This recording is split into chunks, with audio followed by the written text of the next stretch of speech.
जी आज हमारा जो है ये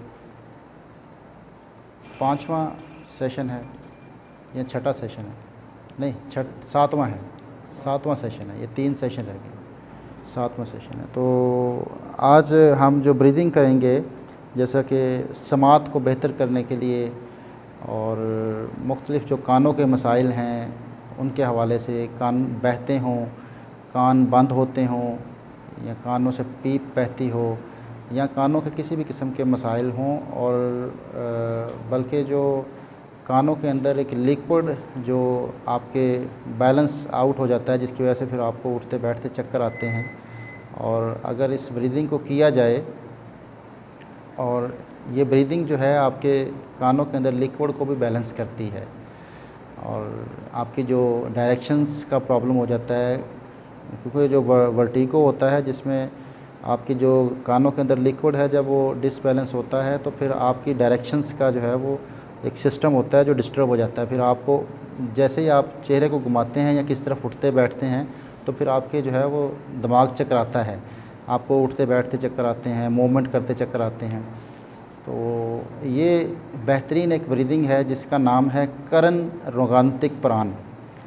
संस्कृत ज़ुबान के लफ्ज़ हैं सारे। मैं बार बार इसलिए कहता हूँ कि संस्कृत ज़ुबान में ही योगा को रखें, क्योंकि जो योग है ये संस्कृत ज़ुबान में शुरू हुआ। सिर्फ योग हिंदी का लफ्ज़ है, योग लफ्ज़ हिंदी का है, बाकी सारे का सारा संस्कृत ज़ुबान में है। तो इसको प्लीज़, इसको किसी भी मज़हब के साथ इसलिए नहीं जोड़ा जा सकता कि ये हिंदुइज़्म नहीं है। हमारे बहुत बड़ा एक गलत कंसेप्ट है कि शायद ये कोई हिंदुइज़्म की इबादत है, जिसकी वजह से लोग, इससे बहुत ज़्यादा लोग ये भी सोचते हैं कि हम करें या ना करें, और बड़े मिसकंसेप्शन भी होती है इस मामले में।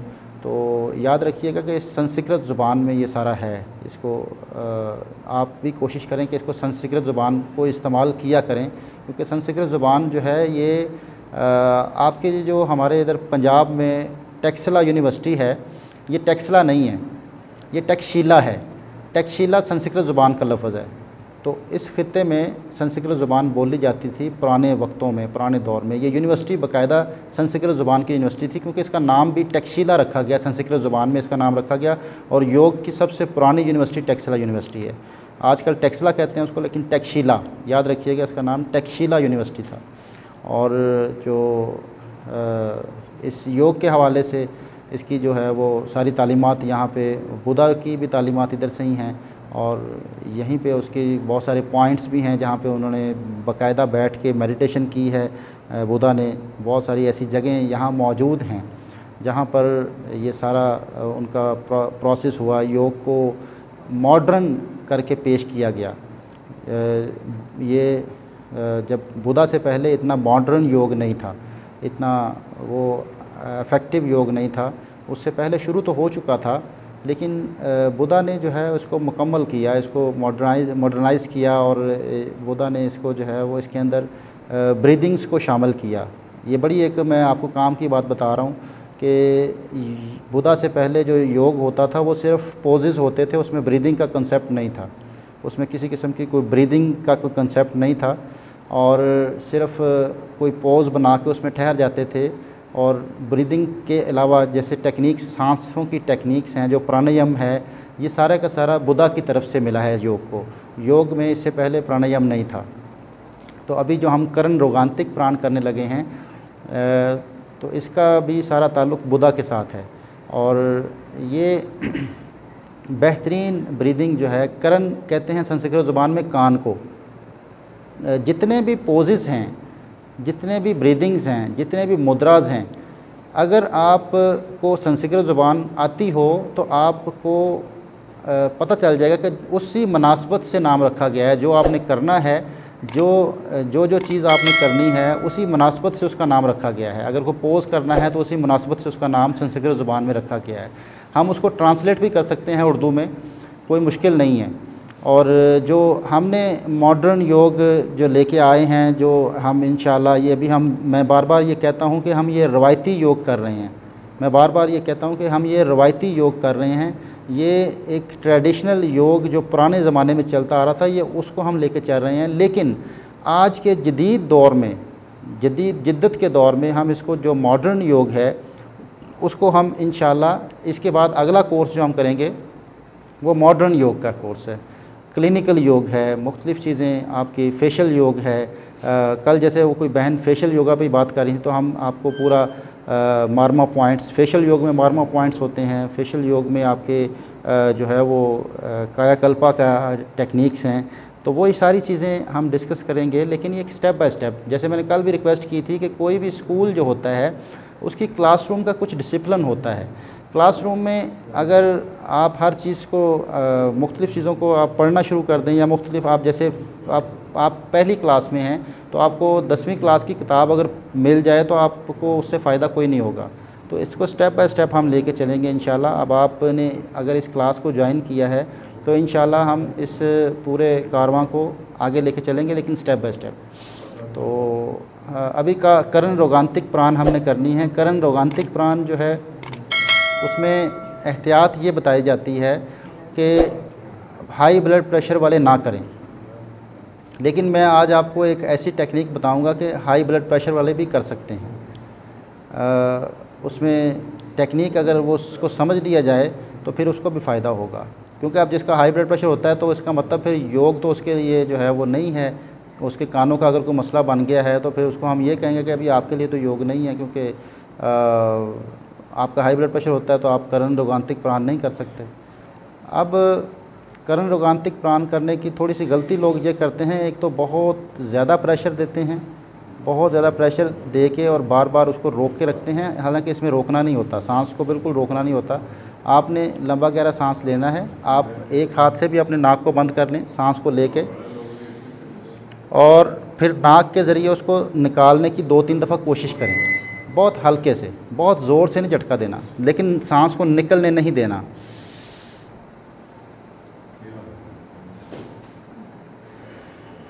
फिर नाक से निकाल दें। नाक से लिया, नाक से ही खारिज कर दिया, लेकिन आपने 2-3 दफ़ा इसको प्रेशर देना है, हल्का हल्का, बहुत ज़ोर से नहीं।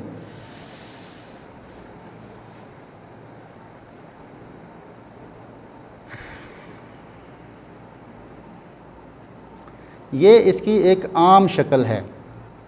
ये जो मैंने बताया कि इस शक्ल को ब्लड प्रेशर वाले नहीं करेंगे, हाई ब्लड प्रेशर वाले इस शक्ल को नहीं करेंगे, क्योंकि ये आम शक्ल चल रही है करण रोगांतिक प्राण की। सब लोग इसी पे चल रहे हैं और इसी को करते हैं, तो इसमें फिर एहतियात ये होती है कि हाई ब्लड प्रेशर ना करें। लेकिन जो एक्चुअल करण रोगांतिक प्राण है उसको आज सीखेंगे हम, कि जो सही वाली करण रोगांतिक प्राण है उसको करने की टेक्निक क्या है। लंबा गहरा सांस लेके अपने नाक को, दोनों ऐसे नथनों को इतना बंद करना है कि सांस बहुत हल्के अंदाज में निकले।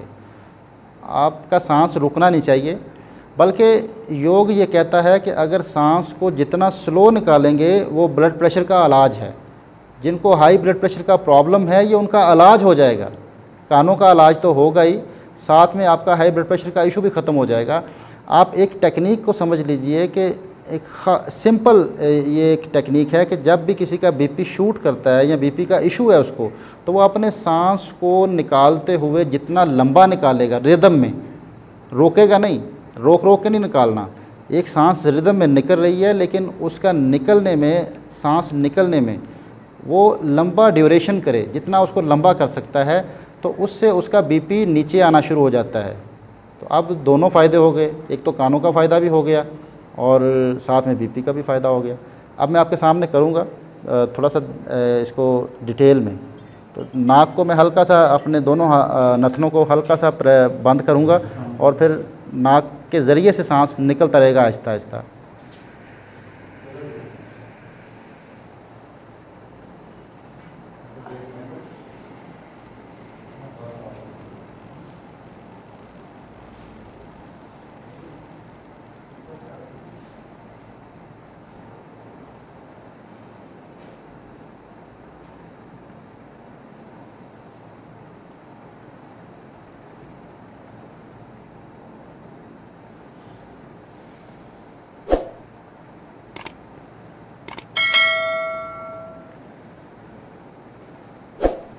आप, मैं जब तक हाथ को नीचे लेके आऊँगा तो समझ लें कि सांस निकल रहा है।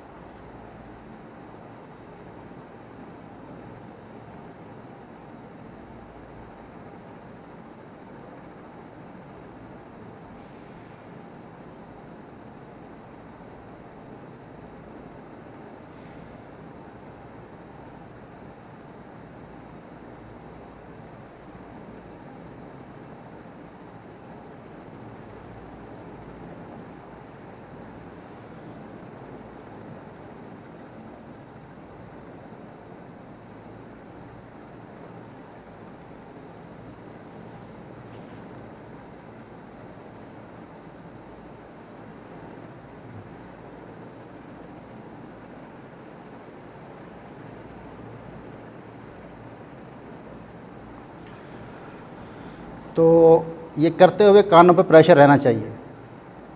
जब आपके सांस निकल रही है तो सांस निकलते हुए आपके कानों पे प्रेशर रहना चाहिए। ये एक ऐसी ब्रीदिंग है जिससे आपके कानों के मसाइल, और अगर किसी की नाक बंद रहती है, नाक बंद का जो कोई किसी को गदूदे हैं नाक के अंदर, उसके लिए भी बड़ी बेहतरीन है। किसी की नाक का प्रॉब्लम है, नाक अंदर कोई सांस लेने में दिक्कत है, तो उसके लिए ये बड़ी बेहतरीन प्राण है। कभी आपको नाक में थोड़ी सी ब्लॉकेज हो तो आप इसको फ़ौरन करेंगे तो इससे नाक खुल जाएगी। अगर फ्लू के दौरान भी किया जाए तो इससे नाक खुल जाती है। तो कर्ण रोगांतिक प्राण एक बेहतरीन ब्रीदिंग है कानों के हवाले से, कानों के अमराज के हवाले से। जिनको भी प्रॉब्लम होता है, कानों का समात में प्रॉब्लम है, तो उसके लिए ये एक बेहतरीन प्राण है। अब हम आज जो मुद्रा करने वाले हैं वो भी इसी से रिलेटेड है। उसका नाम है शून्य मुद्रा। ये बड़ी उंगली को फोल्ड करके पकड़ लें। कल हमने ये शहादत की उंगली को फोल्ड किया था, वायु मुद्रा था। आज हम इसको बड़ी उंगली को फोल्ड करेंगे। इसका नाम है शून्य मुद्रा। शून्य मुद्रा क्या करता है? अगर किसी को वर्टिगो हो, कानों का लिक्विड जो है डिसबैलेंस हो चुका है और वो बैलेंस करना चाहता है, तो इससे बनाए रखे। तो इससे दिन में 15 मिनट, दिन में 3-4 दफ़ा करे, एक वक्त में 15 मिनट। तो ये एक बेहतरीन मुद्रा साबित होगा उसके कानों के लिक्विड को बैलेंस करने में। ये एक ख़ास इस वर्टिगो के लिए इसको इस्तेमाल किया जाता है। तो वर्टिगो के जो पेशेंट हैं उनको लाजमी करना चाहिए। ये एक बड़ा ही ज़बरदस्त किस्म का मुद्रा है। याद रखिएगा, पहली उंगली को ऐसे फ़ोल्ड करके पकड़ना है। बड़ी उंगली को फ़ोल्ड करके ऐसे पकड़ लें और किसी भी पोजीशन में आप बैठ जाएं या लेट जाएं, जैसे आपको आसानी हो। इसमें कोई इशू नहीं है। ये एक शून्य मुद्रा सिर्फ़ आपके कानों के हवाले से नहीं है, बल्कि यहाँ तक है कि अगर किसी के दांतों में दर्द है तो उसके लिए भी बड़ा कारआमद है। जिनको दांतों का प्रॉब्लम है, दांतों से खून बहता है, मसूड़ों का प्रॉब्लम है, दांत कमज़ोर हैं, दांत मजबूत करना चाहते हैं, दांतों में दर्द का फ़ौरन इलाज है। अगर आप शून्य मुद्रा बनाते हैं तो 10 मिनट के अंदर जो है वो आपके दांतों में दर्द ख़त्म हो जाता है। दाढ़ों में दर्द हो, दांतों में दर्द हो, तो ये आप याद रखिएगा, ऐसे बड़ी उंगली को फोल्ड करना है।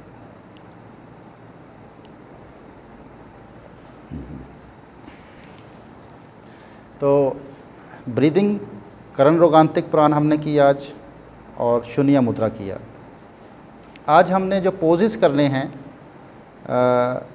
ये पोजेस एक पूरा सीक्वेंस है जो आपके शैटिक नर्व के लिए बेहतरीन पोजेस हैं। जिनको शैटिका नर्व का इशू है और या टांगों में दर्द रहता है या स्पाइन में कोई प्रॉब्लम है, लोअर बैक में, तो उसके लिए बड़े बेहतरीन ये पोजेस हैं। सबसे पहले हम करेंगे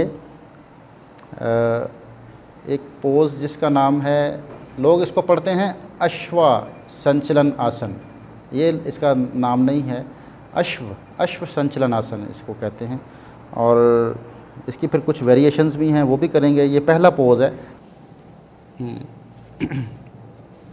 पहले जो है वो आप ऐसे घुटना नीचे रखते हुए और दोनों हाथ पाँव के साइड पे रखें। एक तो है ना कि पाँव सेंटर में ले आते हैं और दोनों हाथों के दरमियान में पाँव होता है, ऐसे नहीं करना। आप लेग को साइड पे रखें और दोनों हाथ आपके पाँव के एक साइड पे हैं। अब अपनी कमर को सीधा करें। एक है, ये देखें कमर गोल है, ये कमर गोल नहीं होनी चाहिए। अब इसकी एक्चुअल पोजीशन ये है कि जब आप अगली टांग को बेंड करें तो आप ऊपर देखते हुए अपनी कमर को सीधा रखें और अगली टांग को बेंड करें।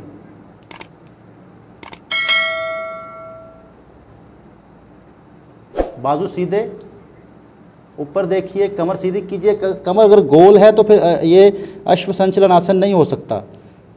अश्व संचलन आसन जो है ये आपकी कमर को स्ट्रेच करना है, कमर को सीधा करना है, स्पाइन आपकी सीधी हो और अगली टांग के ऊपर वज़न देना है। अगली टांग को मोड़ने की कोशिश करनी है, लेकिन इतना मोड़ना है कि घुटना जो है वो आपका हील से आगे नहीं जाए। अगर हील से आगे जा रहा है तो फिर दूसरी टांग को थोड़ा पीछे धकेल लें, फिर अपनी टांगों के दरमियान फासला बढ़ा लें। घुटना आपका हील के बिल्कुल ऊपर रहे, पीछे टांग सीधी रखें और कमर को सीधा करें। अगर आप नीचे देख के कर रहे हैं तो ये नहीं सही, कमर को आप सीधा रखें, कमर आपकी सीधी होनी चाहिए। अगर आप मेरी स्पाइन देख सकते हैं तो देखें बिल्कुल सीधी होगी।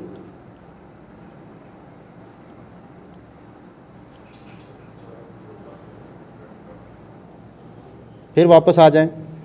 इस तरह आप कोई 3 दफ़ा करें, थोड़ा स्टे करें, 3 सांस लें, आगे जाके लंबे गहरे सांस लें 3 दफ़ा।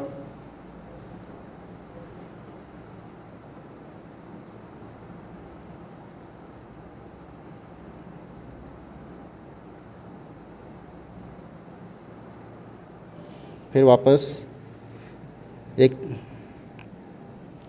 दफ़ा दोबारा करें। आप प्लीज़ थोड़ा सा इसको अपना फोकस करें, ये ज़्यादा मेरी कोशिश करें कि वीडियो पे आप फोकस करें। अगर आप किसी को नज़र नहीं आ रहा तो आप मुझे बताएं ताकि मैं इसकी डायरेक्शन फिर ठीक कर सकूं।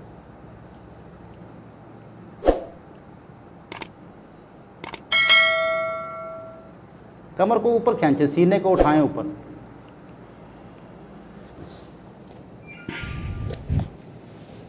मैं थोड़ा पीछे हो जाता हूँ। अब यहाँ पे आ रहा है, लेग चेंज कर लेते हैं।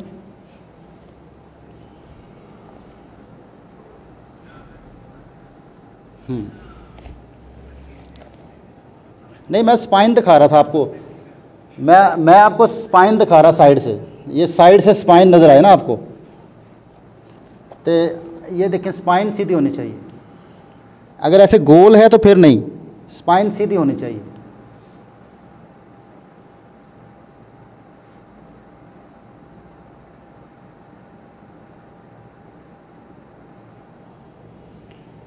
आगे जाके 2-3 लंबे गहरे सांस लीजिएगा, ऐसे स्ट्रेच करके आहिस्ता आहिस्ता रिदम में सांस लें, ऊपर देखते हुए।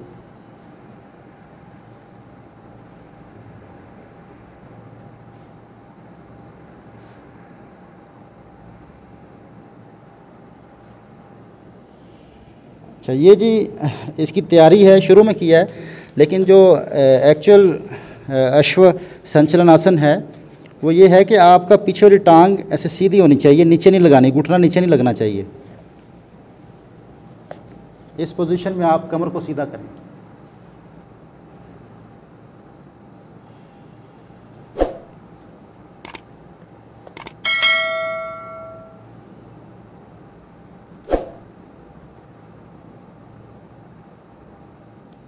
फिर रिलैक्स,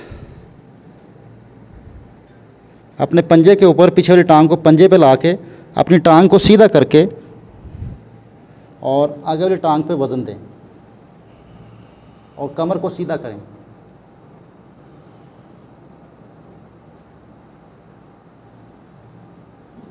रिलैक्स। फिर दूसरी साइड से करेंगे।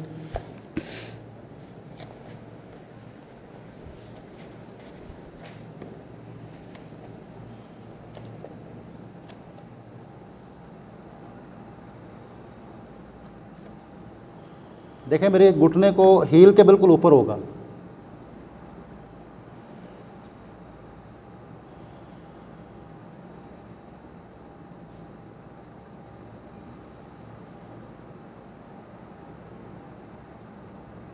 रिलैक्स।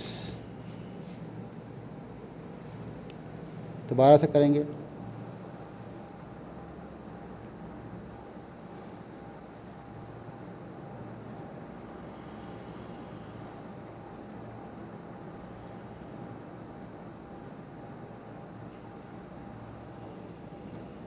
रिलैक्स।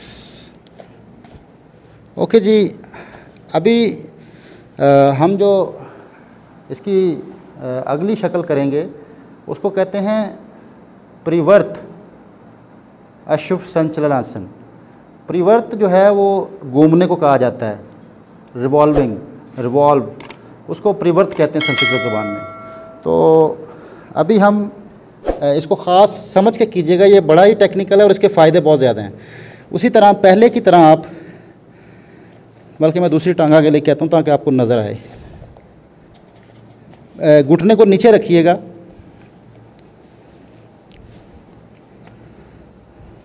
घुटना ऊपर नहीं उठाना, पीछे वाली टांग का घुटना नीचे रखिएगा। पीछे वाली टांग का घुटना नीचे है और इस पोजीशन में आपने जो टांग पीछे है उस हाथ को दूसरा पाँव बनाना है, पाँव के बराबर। जो टांग आपकी पीछे है उस साइड के हाथ को पाँव के बराबर आपने दूसरा पाँव बनाना है। जैसे दो पाँव बराबर रखे जाते हैं, जो टांग आपकी पीछे है उस हाथ को पाँव की शक्ल दे के जो दूसरा हाथ है उसको उससे घुटने को पकड़ लें, घुटने के ऊपर ले आएँ। अब ये घुटना बाहर नहीं जाना चाहिए, घुटने को अंदर दबा के रखें, चाहे हाथ से पकड़ लें या ऐसे एल्बो से पकड़ लें। अब करना क्या है कि आपने साइड पे लेट जाना है, करवट पे लेट जाना है। जो पीछे वाली टांग है, जो पीछे वाली टांग है, और उस पाँव को देखने की कोशिश करें। जो पीछे पाँव लेटा हुआ है इसको देखने की कोशिश करें और ये घुटने को अपने सीने के करीब रखें। अब आपके बिल्कुल जो नीचे वाली हिप है इसके ऊपर स्ट्रेच आ रहा होगा साइड पे, जहाँ पे शैटिका नर्व फंसती है। यहाँ 2-3 लंबे सांस लेके फिर वापस हो जाइए, रिलैक्स कर लीजिए। अब एक दफ़ा फिर करेंगे परिवर्त अश्व संचलन आसन।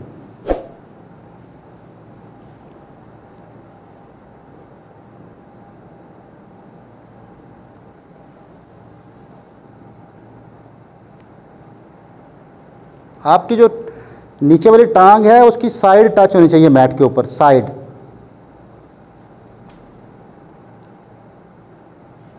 फिर वापस इस तरह 3 दफ़ा कर लीजिएगा। आप दूसरी साइड से करते हैं, क्योंकि वक्त कम है, मैं पोजेस ज़्यादा कराना चाहता हूँ आपको ये शैटिका के हवाले से। इसी तरह आप जो पीछे टांग है आप उसी साइड के हाथ को दूसरा पाँव बनाएंगे और दूसरे हाथ से अपने घुटने को करीब करेंगे और यूँ लेट जाएंगे, जितना ट्विस्ट कर सकते हैं। और पैर को देखें अपने शोल्डर के ऊपर से, बिल्कुल टांग लेटी हुई है, करवट लेके साइड पे लेटी हुई। फिर वापस 2-3 सांस लीजिएगा, फिर दोबारा करेंगे और यहाँ पे भी 2-3 सांस लीजिएगा, जितने आसानी से आप रुक सकते हैं।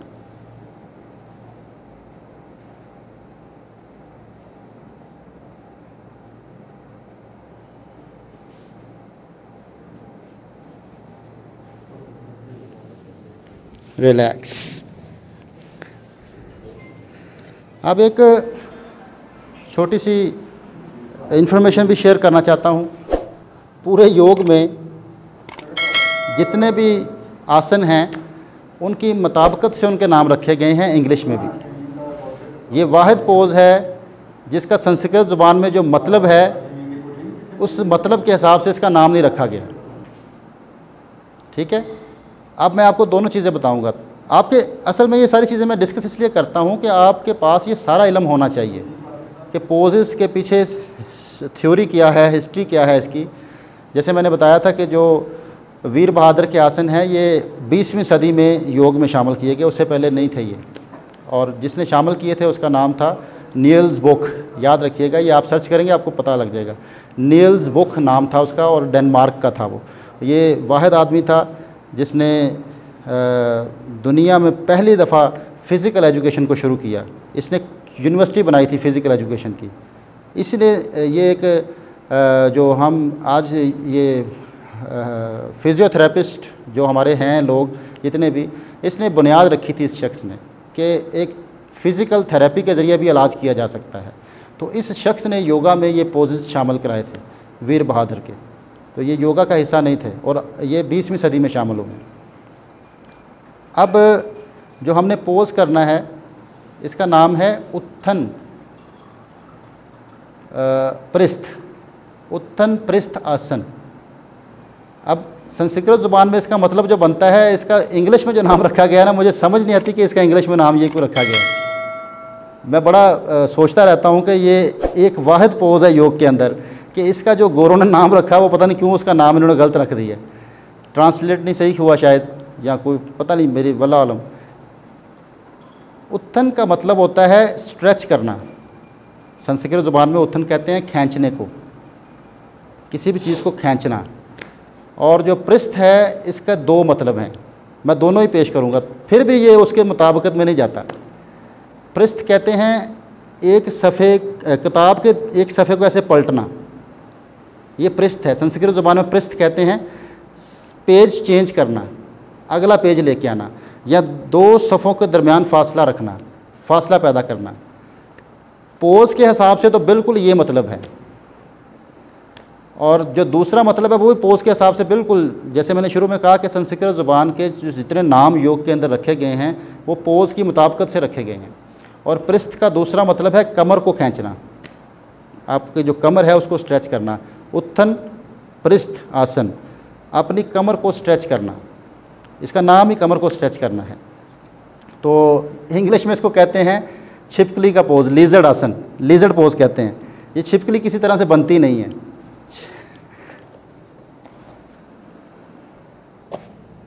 इसी तरह शुरू में आप घुटना नीचे रखिएगा, घुटना नीचे रखते हुए अपने अगली टांग को बेंड करते हुए अपनी एल्बोस को नीचे लगा लें और कमर को सीधा करें, ऊपर देखें। अब इसको छिपकली का अंदाज़ कहते हैं गोरे, लेकिन ये किसी लिहाज से छिपकली का अंदाज़ नहीं है। जो योगा के मुताबिक वो सही लफ्ज़ यही है कि अपनी कमर को स्ट्रेच करना, कमर को सीधा रखें, कमर गोल नहीं होनी चाहिए। लेग चेंज करके दिखाता हूँ मैं दूसरी साइड से ताकि आपको क्लियर नज़र आए। ये कमर आपकी सीधी हो, आपके एल्बोस ऐसे बिल्कुल, घुटना ऐसे, कमर को जितना आप स्ट्रेच कर सकते हैं आगे की तरफ, ऊपर देखते हुए, ऊपर देखते हुए कमर को जितना स्ट्रेच कर सकते हैं।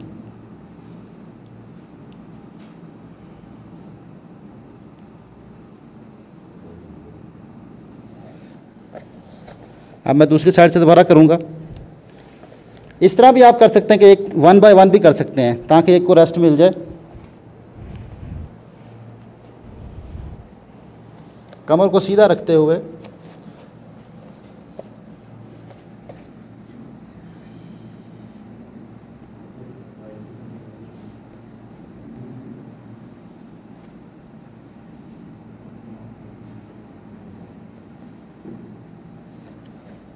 लेग चेंज करेंगे।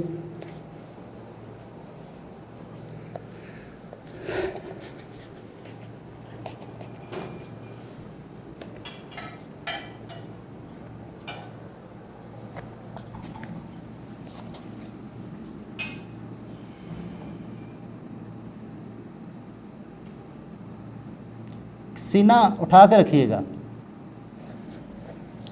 लेग चेंज, ये था बेसिक। अब हम इसको एडवांस में करेंगे, जो इसकी एक्चुअल पोजीशन है लीजर्ड पोज की। हम भी गोरों का नाम ले लेते हैं।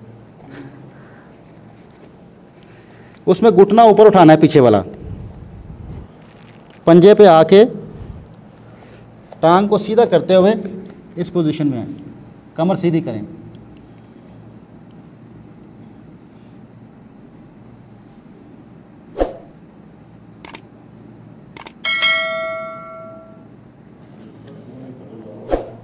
लेग चेंज,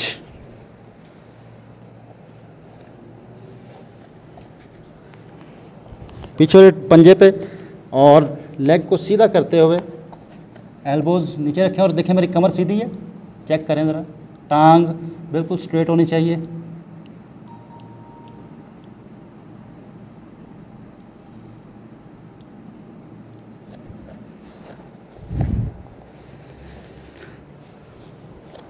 ये है उत्थन पृष्ठ आसन। अब हम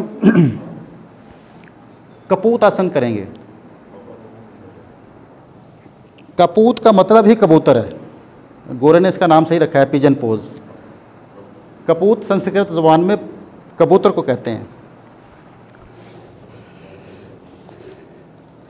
उसमें थोड़ी सी हम वेरिएशंस हैं वो भी डिस्कस करेंगे, और सिंपल जो कपूत आसन है, जो पहले जो किया जाता है, उसमें आप अपने एक टांग जो आगे टांग है उसकी साइड के ऊपर ले ऐसे रखें कि टांग की साइड आपकी जो है ना वो नीचे टच हो और पीछे वाली टांग सीधी हो। अब इसमें कोशिश करें कि ये वी शेप हो, या आपकी टांग वी शेप हो, और इसके ऊपर लेटें, घुटने के ऊपर सीने को लाने की कोशिश करें। घुटने के बिल्कुल ऊपर सीना लेके आएं, और दोनों हाथ आगे भी निकाल सकते हैं या साइडों पे भी रख सकते हैं, जैसे आप समझ सकते हैं।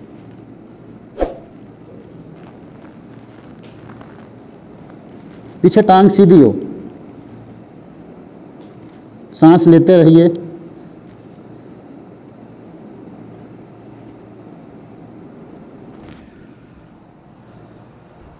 लेग चेंज करेंगे।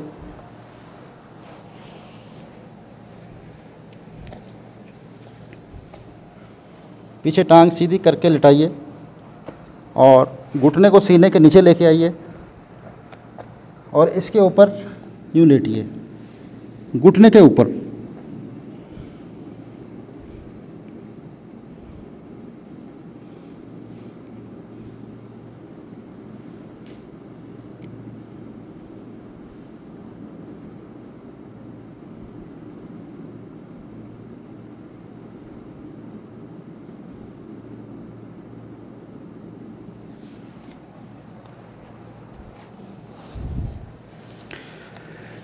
एक दो दोबारा करता हूँ इस साइड से, देखिएगा पाँव कहाँ पे होना चाहिए। पाँव आपका जो है ना, जो टांग की शुरू हो रही है ना, वहाँ आपके पाँव एड़ी आनी चाहिए।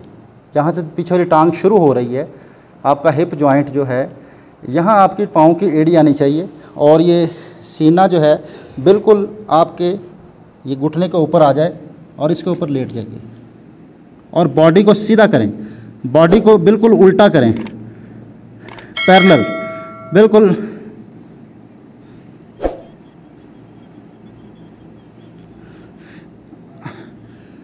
हाँ जी, उसको स्लीपिंग पिजन कहते हैं।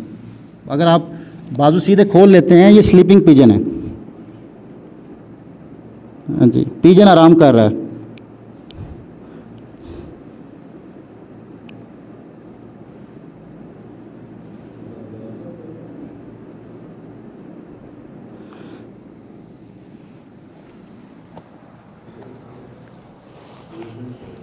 अच्छा जी, अब जी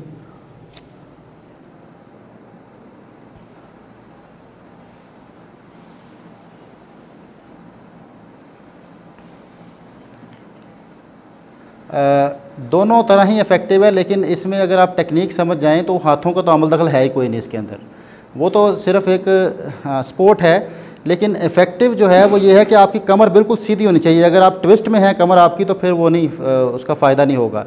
बल्कि जिस तरफ आपका पाँव, अब अगली तरफ हम आ रहे हैं, अगला स्टेप इसका है प्रिवर्त कपूत आसन। अभी जो हम एडवांस लेवल पे जाने लगे हैं, प्रिवर्त कपूत आसन में ये है कि जिस तरफ आपका पाँव है, कमर को उस तरफ ट्विस्ट करना है। अब पाँव को आगे लेके आइए और ये एल्बो के सहारे से ऐसे हाथ को इधर ले जाए, पाँव को पकड़ें।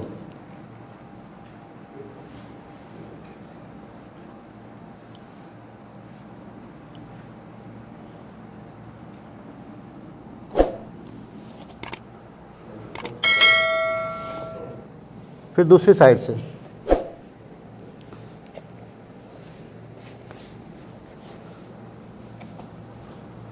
आपका जो घुटना है ये सीने की सीध में होना चाहिए, बिल्कुल चेस्ट के नीचे, और एल्बो को नीचे रखें और कमर को ट्विस्ट करें कि ये पाँव को पकड़ें, और पाँव को पकड़ के फिर ऊपर देखें।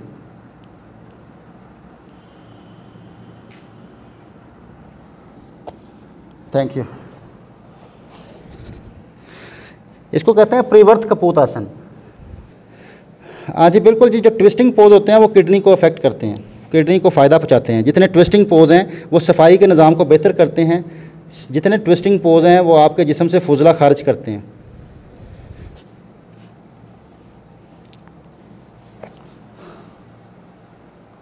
हाँ जी, बिल्कुल, ये आप वी शेप बना ली,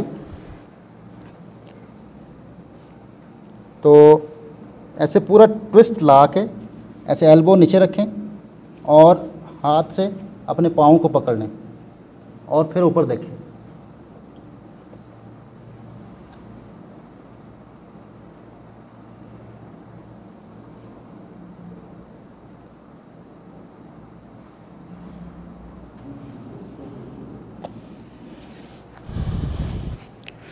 ये था जी प्रिवर्त कपूत आसन।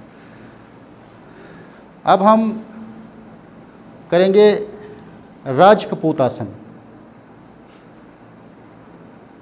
राज कपूत आसन इंग्लिश में इसको मास्टर स्लीपिंग पोज कहते हैं, मास्टर स्लीपिंग पिजन पोज। तो राज कपूत आसन के लिए अब आपने करना ये है कि आप एल शेप बनाएंगे।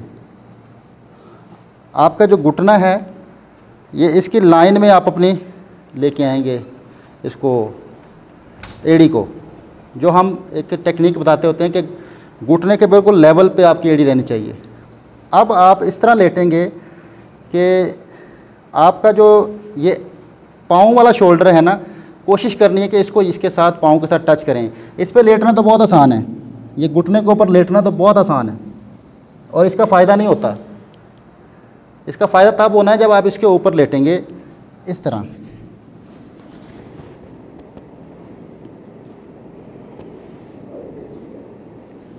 अब स्ट्रेच जो आएगा वो ये बेहतरीन स्ट्रेच आएगा आपकी कमर के ऊपर। ये आपका शोल्डर इसके ऊपर आना चाहिए, शोल्डर के नीचे पाँव आना चाहिए।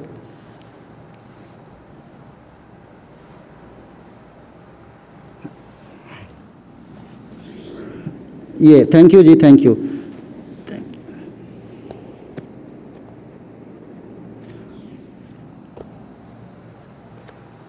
तो ये आपका राज कपूत आसन की वेरिएशंस बहुत सारी हैं। आप गूगल पे सर्च करेंगे तो आप कंफ्यूज हो सकते हैं। तो असल राज कपूत आसन ये है जो मैंने आपको करके दिखाया है। वैसे राज कपूत आसन जो है वो इसी एंगल में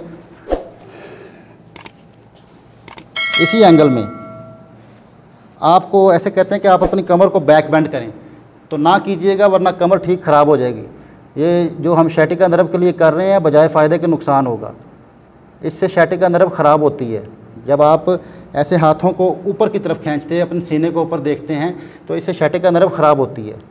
आपने इसके ऊपर लेटना है, फिर आपकी शैटिका नर्व निकलनी है।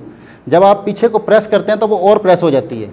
जब भी आप बैक बेंड करते हैं तो मोहरे आपके सिकुड़ते हैं, उनमें स्पेस कम होती है।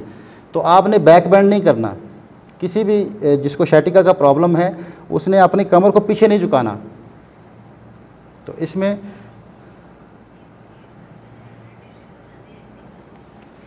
जी ये देखें, ये आपने एल शेप बनाई।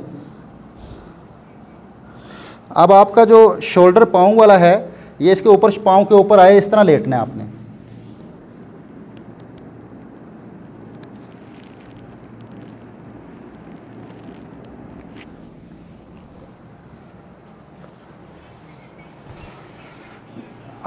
हाथों की पोजीशन कोई भी हो सकती है, हाथों की पोजीशन कोई भी हो सकती है। तो ये वाले पोजेज़ जो हैं वो अब बहुत सारे एजड लोग हैं वो नहीं कर सकते। अब मैं आपको जो वेरिएशन बताऊंगा वो मेरी अपनी है कि अगर आपने इसी को फ़ायदा लेना है और आप इतनी मशक्क़त नहीं कर सकते और आप ये चाहते हैं कि बग़ैर मशक्क़त के आप कर सकें, तो आप अपने बैठे बैठे ऐसे पाँव के दरमियान फ़ासला बढ़ाएं। एक अपने हाथ का फ़ासला बढ़ा लें।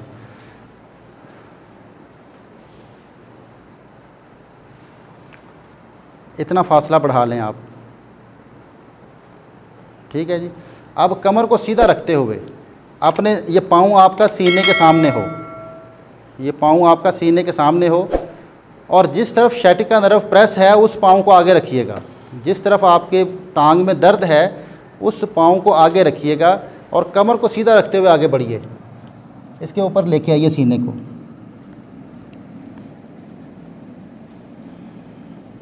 पीछे से उठना नहीं है। अब ये बग़ैर मशक्क़त के आपने वही स्ट्रेच ले लिया है। वो अब हर बंदे से वो नहीं हो सकता जो हमने पहले काम किए हैं, तो ये तो बहुत आसान है, ये तो हर कोई कर सकता है ना। तो जिस टांग में प्रॉब्लम है उसको आगे रखिए और फिर कीजिए।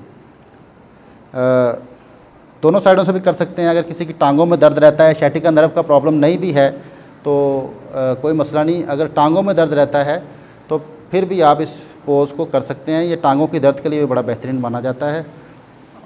कोई क्वेश्चन है तो आप ज़रूर करें। ये आज का सेशन हमारा जो है ये कंप्लीट हुआ।